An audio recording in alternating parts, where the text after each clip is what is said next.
At 6:24, here's a look at the top 3 national stories you need to know before heading out the door. At number 1, Jussie Smollett back on the Empire set following his release on bail. The actor turning himself in yesterday on a felony charge of filing a false police report. Chicago police allege Smollett staged the attack last month to get a higher salary on the show. Smollett is facing probation or up to 3 years in prison.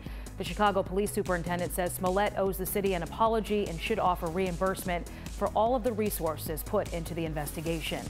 And at number 2, investigating baby powder for cancer-causing asbestos. The SEC, the Department of Justice, and a Senate committee are launching investigations into Johnson & Johnson and its iconic product.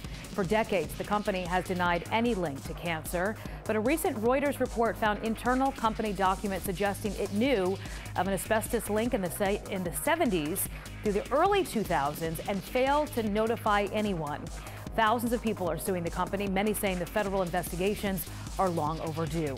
And at number 3, the court jester of the Monkees has died. Peter Tork, the guitarist, he was diagnosed with a rare form of cancer about a decade ago. The former teen sensation, starring in the Monkees TV show about a pop band in 1966. They had multiple hits, including I'm a Dream Believer and Last Train to Clarksville. Tork was 77 years old.